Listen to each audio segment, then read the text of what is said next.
Alright, what's going on, guys? Hope you all are having a good day. So, with every new season of Cold War comes a new set of seasonal challenges, not only for the zombies mode, but of course multiplayer as well. But in today's video, we are going to be going over how to complete every single Season 3 Zombies challenge in Cold War, and it's going to be very straightforward, very quick and easy to do. We're going to go over tips and strategies you can use to basically get these challenges done as soon as possible and with the least amount of pain. So, I hope you guys find this video helpful, at least. If you do, make sure to give the video a thumbs up. That would be amazing. Remember to subscribe also if you're new to the channel. This community is on the way to 500,000 subs, so I do want to thank you all for the continued support. And before we jump into everything, I would like to thank today's sponsor. This video is sponsored by Ridge Wallet. These are literally just a better alternative to the wallet that you're probably using right now. It does everything your previous wallet does: carry cash, cards, things like that, makes them super easy to access, and has an incredible style to them. Literally, since I've started using one, I've never wanted to go back to a traditional billfold. It's just so much more convenient. It looks sleek. It also implements technology that keeps you from being digitally pickpocketed, and there's tons of different styles that you can choose from. So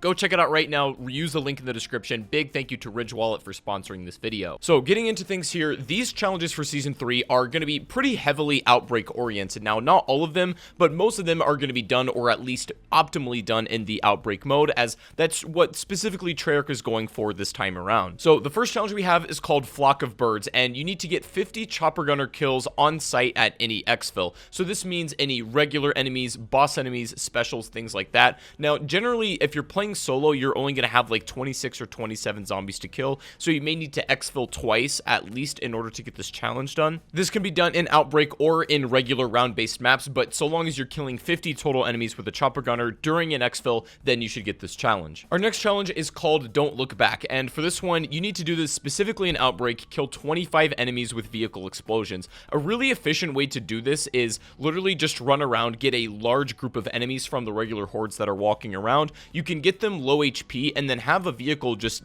stood nearby and then blow it up as they're around. You can also do this during a defend or a secure objective where enemies are going to be very closely grouped up. After that, we have a challenge called Gun Show, and you need to kill 100 total enemies with your fists. So the easiest way to go about doing this, in my personal opinion, is use your fist on lower rounds to get a few kills. You can do this in one game, but wait till you get an insta-kill. Obviously, don't pick up a secondary weapon, and then just go to town while you have that 30 seconds of grace period where you can just, literally one-tap enemies. If you're not confident enough to do it that way, you can literally just keep resetting and kill zombies on low rounds using your fists so that they are very low health and pretty slow. There's no way you can upgrade your fists, unfortunately, but 100 kills really isn't that much, and if you reset a couple of games, it should be fine. After that, we have one called Hard Day's Work, and for this challenge, you need to exfil an Outbreak after completing 5 objectives and exfil successfully. Now, I've actually had a surprising amount of people comment saying that they really can't even get past difficulty 3 or 4 on Outbreak. So if you happen to be one of those players that's struggling a little bit with getting into higher waves,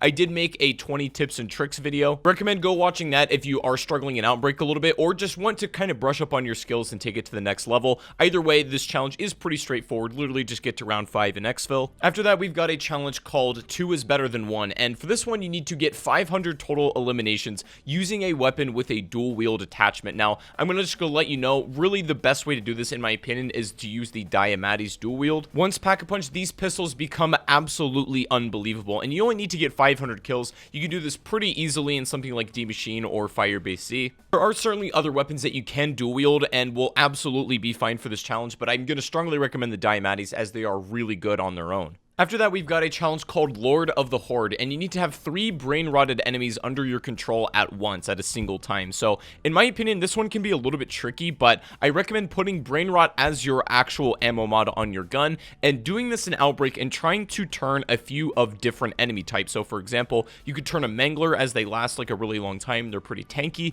Then you could turn a regular zombie, and then maybe a Hellhound or a Plague Hound. Well, I'm sure this one is absolutely possible to do in round-based modes. You can definitely do it there. I'm gonna recommend Outbreak as I feel like it's gonna be a little bit easier to pull that off. Moving on, we've got a challenge called Electric Cherry Pop, cheeky Treyarch. You need to stun 25 enemies by reloading using the tier 5 elemental pop perk. This one is probably the most straightforward challenge on this list. You literally just need to make sure that it's fully upgraded, go into a big horde of zombies, and just simply reload. If it doesn't happen, if you don't get the challenge, then do it again. I guess the most difficult part is just making sure that that perk is fully upgraded before, attempting to do this one. Next up, we've got a challenge challenge called Immovable Object, and for this you need to kill 5 special enemies by running them over with vehicles in Outbreak. Now, in my opinion, you're going to want to do this against Manglers that have already had their cannon shot off, or against Mimics that are relatively low health. You don't want to try this against Megatons, as they're just like a little bit way too tanky. Panzers are also not ideal just because of their astronomically high amount of health and their relative ease of killing you while you're in a vehicle. So Mimics and Manglers can't really fight back against that, and they are the easiest to kill with these. You only need to do 5, so it really isn't that difficult to pull off. After that, we've got a challenge called Hedgehog's Dilemma, and you need to kill 50 enemies that have hit you while tier 3 of Frenzied Guard is active. So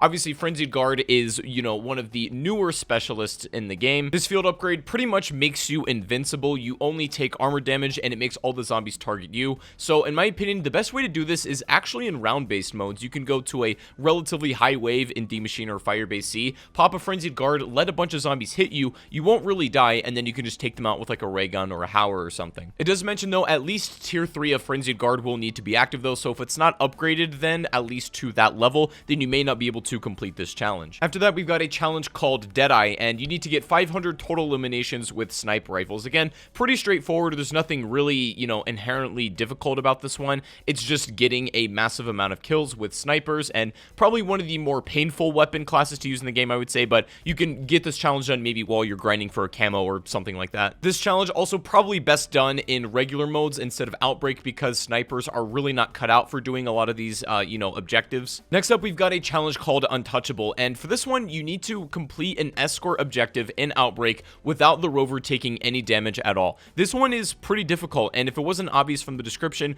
I'm going to strongly recommend you do this one in co-op, because monkey bombs and kill streaks are going to be your best friends. One of the most difficult things about this challenge is the tempests that are able to shoot it with lightning from far away. You're going to need somebody on top of those and taking care of it at all times, because literally one tempest shot will take it out. Chopper gunners, monkey bombs, strafe runs, and then maybe one player on tempest duty should be all you need to take care of it. And you know, if you can make it the entire time limit while keeping the rover protected, then you should get this challenge no problem. Next one, we've got a challenge called Crack the Shell, and for this you need to destroy 50 pieces of armor with the Shatter Blast ammo mod. Now, to be honest, as long as you're running Elemental Pop, if you just play a lot of Outbreak, you're going to end up getting this challenge no matter what, but if you apply it as an ammo mod and play a lot of Outbreak, then you're going to get it even faster. You can do this against Panzers or Manglers or even just regular armored enemies. Doing high rounds on any round-based map or just getting to a pretty, you know, high up objective in Outbreak, you should get a higher volume of armored enemies, and you only need to destroy 50, so it really isn't that much at all. Next up is a challenge called Suppressing Fire, and for this you need to kill 10 Hellhounds before they enter the structure you're in during a holdout objective. So whatever building you happen to be in, the best way to go about it is to listen for the Hellhound spawns and then kill them while they're outside of the barricade. The problem is that even though you detected a Hellhound, you know, sometimes the Howler or whatever shotgun you might be running in Outbreak won't really reach that far, and you know, maybe they'll get too close. The best way to do this is to use a ray gun, because you know, you can pretty much one-tap them from a pretty nice range. After that, we've got a challenge called Rude Awakening, and you need to revive yourself 10 times while killing an enemy using the fully upgraded Quick Revive perk. So if you guys don't know, when Quick Revive is fully upgraded, you are allowed to kill an enemy that will pick you back up, and you just need to do this 10 times. So I guess the most difficult part about this challenge is going down 10 times and picking yourself back up. But all things considered, this one is pretty straightforward. I actually recommend doing this in Outbreak, because once you get to a, you know, relatively higher round, you're going to have an astronomical amount of points where you don't even have to worry about repurchasing the perk over and over again. If you are efficient and have the patience, you can technically do this challenge in one game. Next up is a pretty interesting one. This is called Blood Transfusion, and you need to heal yourself for a 5,000 total of HP using the tier 5 melee weapon class skill. So a lot of people forget that there's a mechanic. Once your, you know, melee weapon class is fully upgraded, when you pick up melee kills, you restore a small amount of HP. So in order to do this challenge most effectively, for players that are on Xbox or PC, I'm going to recommend just playing regular high rounds. I wouldn't really try to do this in Outbreak, but if you are on PlayStation, actually do this in Onslaught, as it's way easier to melee things like dogs, as there's just an astronomical amount of Plague Hounds that will spawn on you. You can get your weapons upgraded relatively fast, and I think it's just a pretty easy way to do it. Next up is a kind of cool challenge called Back in My Day, and in Outbreak, you need to complete 3 objectives and exfil only using your loadout weapon with no upgrades. Now, I'm going to be honest, literally just use the Howler, and the base version of that, without being pack-a-punched or even its rarity upgraded, will last you to round 3. It'll be completely fine. I can see this being a little bit difficult in solo, but if you're in co-op, this should be no problem, and you might even forget that you're even doing the challenge. Next up, we have one called Specially Made, and for this, you need to eliminate 50 special or elite enemies with launchers or special weapons. Because of the way this is worded, there's quite a few ways you can go about it. Now, you pretty much just need to use something like a launcher or even any special weapon like a crossbow and kill 50 special or elite enemies. The most optimal way to do this, if you ask me, is use the crossbow in Outbreak. Once it's upgraded, it'll be putting out a huge amount of damage, and you're going to run into a lot of special and elite enemies just as you play. You should have no issue doing this challenge in one game. After that, we have a challenge called Pull, and for this, you need to shoot down 25 Tempest bolts. Now, if you've got the patience, you can literally just get one Tempest in an Outbreak game, get like an assault rifle or some sort of LMG, and literally just farm these 25 bolts that he shoots at you. Honestly, shotguns are not ideal for shooting these out of the air, and some players might find this a little bit tricky, but I am going to recommend that you kind of just, stay on a relatively low round and just farm one Tempest before starting an objective. Next up, we have a challenge called Unshakable, and you need to survive 5 Demented Echo ambushes. So these are the orange guys, like these ghosts that will, pop out of random corridors and closets that will come out and basically follow you and then summon a bunch of enemies. Now, there also is a way to summon these or spawn them in regular round-based maps. If you get a ray gun on a really early round, there is a small chance that a Demented Echo could come out and jump scare you, and I don't know if these count towards the challenge or not, but I suspect they do. However, Outbreak is going to be by far the easiest way to do this. Then after that, we have a challenge called Salvageable, and you need to kill 250 enemies with lethal equipment. Very straightforward, not really much to it there. Using either C4s or Molotovs are probably the best way to go about it, and again, one of those challenges that's easiest done in a single game. And then, assuming you complete all those, you will be awarded the Season 3 Zombies Master Challenge. So anyways, guys, that is going to be all of the Season 3 challenges for Black Ops Cold War. I hope you guys did enjoy this video. If you did, make sure to give the video a thumbs up. Remember to subscribe if you're new to the channel, and I also stream zombies almost every day on Twitch. If you don't follow me over there, link to that is in the description. I'd love to have you as part of the community, but hope you guys have a great rest of your day, and I'll see you all on the next stream or the next video. Take it easy. I gotta go, and peace out.